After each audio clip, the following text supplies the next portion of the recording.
Occasion ఏదైనా location ఎక్కడైనా తెలుగువారి వేడుక అంటే ఆలివ్ మిఠాయి ఉండాల్సిందే. తెలుగు రాష్ట్రాల్ని అతి దగ్గర చేసేటువంటి ప్రయత్నం చురుగ్గా సాగుతుంది. రాష్ట్ర విభజన సమయంలో ఇచ్చినటువంటి హామీలకు సంబంధించి వాటి అమలు, ఈ అంశాల పర్యవేక్షణ పైన కేంద్ర ప్రభుత్వం ప్రత్యేకమైన ఫోకస్ పెట్టింది. ఈ క్రమంలోనే అమరావతి హైదరాబాద్ హైవేకి సంబంధించి డిపిఆర్ ఏర్పాటు చేయాలంటూ దానికి ఒక గ్రీన్ సిగ్నల్ ఇచ్చింది కేంద్ర హోంశాఖ. హోంశాఖ ఇటీవల ఒక సమావేశాన్ని నిర్వహించింది.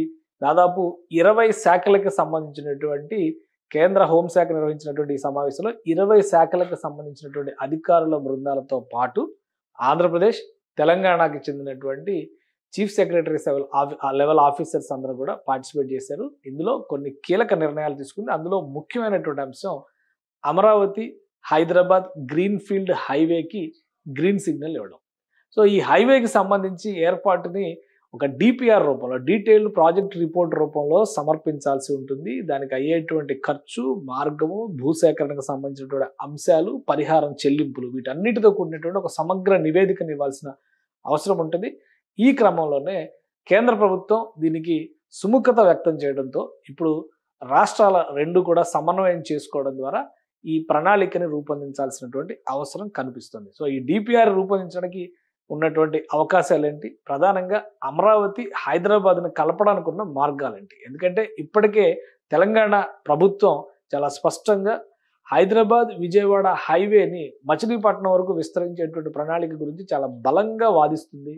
ఎందుకంటే మచిలీపట్నం పోర్టుని తెలంగాణ ప్రభుత్వం వినియోగించుకోవడానికి సుముఖత వ్యక్తం చేస్తారు. అదే క్రమంలో అమరావతి హైదరాబాద్ కనెక్టివిటీ రావడం వల్ల కలిగే ప్రయోజనాలు ఏంటి, దాన్ని కూడా ఒకసారి విశ్లేషించేటువంటి ప్రయత్నం చేద్దాం. ప్రస్తుతం ఆంధ్రప్రదేశ్కి ఉన్నటువంటి డిస్టెన్స్ వైజ్గా చూస్తే ఆంధ్రప్రదేశ్ నుంచి తెలంగాణలో ఉన్నటువంటి మార్గాలు, తెలంగాణ నుంచి ఆంధ్రప్రదేశ్కి ఉన్నటువంటి మార్గాలు, రెండు రాష్ట్రాల రాజధానుల్ని కలిపేటువంటి క్రమంలో విజయవాడ చాలా కీలకమైనటువంటి పాత్ర పోషిస్తుంది.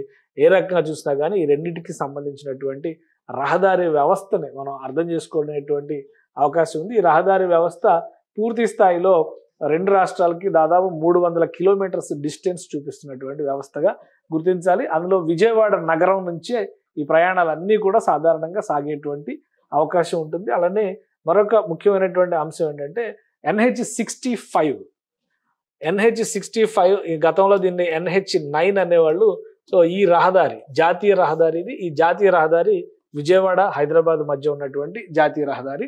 సో ఇటు గుంటూరు వెళ్ళాలన్నా కానీ, గుంటూరు వెళ్ళాలంటే మరొక మార్గం ఉంది, అది మిర్యాలగూడ మీద నుంచి వెళ్ళేటువంటి మార్గం. అది కూడా గుంటూరు చేరుకునేటువంటి పిడుగురాళ్ళ అలానే సత్తెనపల్లి మీదుగా గుంటూరు చేరుకునేటువంటి మార్గం. ఇది కూడా దాదాపు 300 కిలోమీటర్ల డిస్టెన్స్ చూపించేటువంటి ప్రాంతంగా మనం చూడాల్సి ఉంటుంది. సో ఈ రెండింటి డిస్టెన్స్ 300 కిలోమీటర్లు అయినప్పటికీ కూడా ఇక్కడ దాదాపు 300 కిలోమీటర్లు ఇక్కడ కూడా డిస్టెన్స్ కనిపిస్తుంది. అంటే ఇటు నుంచి విజయవాడ వచ్చి విజయవాడ నుంచి గుంటూరు రావాల్సి ఉంటుంది. అమరావతి నగరం ఇప్పుడు ఈ రెండింటికి మధ్యలో అభివృద్ధి చెందుతున్నటువంటి నగరం.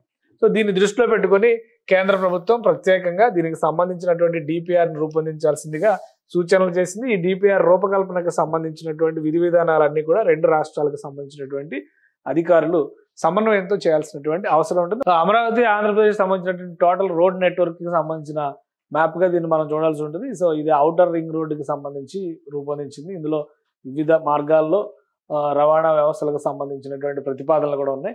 ఇప్పుడు NH65గా చెబుతున్నటువంటి మార్గం కృష్ణానదికి వెంటగా ఇలా విజయవాడ వచ్చి ఈ మార్గం నుంచి మళ్ళీ ఇటు గుంటూరుకు వెళ్తున్నటువంటి మార్గం. ఇక్కడ అమరావతి నగరం డెవలప్ అవుతుంది కాబట్టి అమరావతి హైదరాబాద్ డైరెక్ట్ కనెక్టివిటీ విషయంలో ఈ డిపిఆర్ ఏ విధంగా రూపొందిస్తారనేది ఇప్పుడు ఆసక్తికరంగా మారింది. ఈ డిపిఆర్ రూపకల్పనకి ఎంత సమయం ఉంటుంది అంటే మ్యాక్సిమం 3 నుంచి 6 నెలల లోపు సబ్మిట్ చేయాలి. ఎందుకంటే గతంలో కూడా అమరావతి అనంతపురం ఎక్స్ప్రెస్ వే అనేటువంటి ప్రతిపాదన కేంద్ర ప్రభుత్వం గ్రీన్ సిగ్నల్ ఇచ్చినా కానీ ఏపీలో ప్రభుత్వం మారిన తర్వాత దాన్ని పూర్తిగా అటకెక్కించినటువంటి పరిస్థితి ఉంది.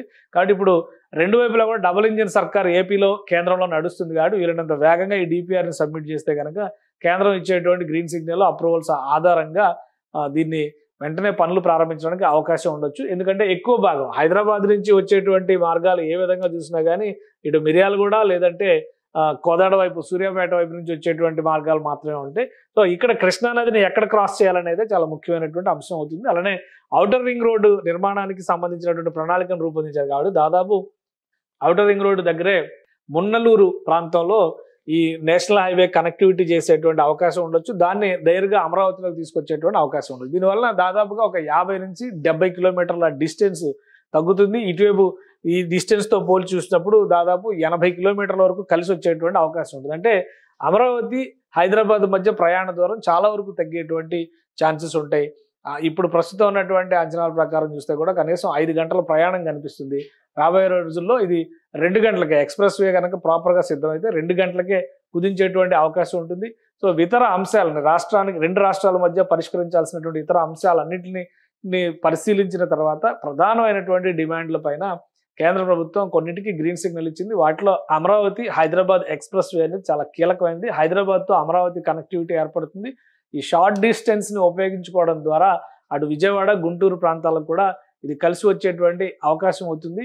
ఈ అన్ని అంశాలపైన కూడా సమగ్ర అధ్యయనం చేసి అంచనా వ్యయంతో సహా డిపిఆర్ని అతి త్వరలో రాష్ట్ర ప్రభుత్వం ఏపీ ప్రభుత్వానికి ఇచ్చినటువంటి ఆదేశం కాబట్టి ఇది ఏపీ ప్రభుత్వం సమర్పించాల్సినటువంటి అవసరం ఉంటుంది. తదుపరి చర్యల్ని కేంద్రం తీసుకునేటువంటి స్కోప్ ఉంటుంది.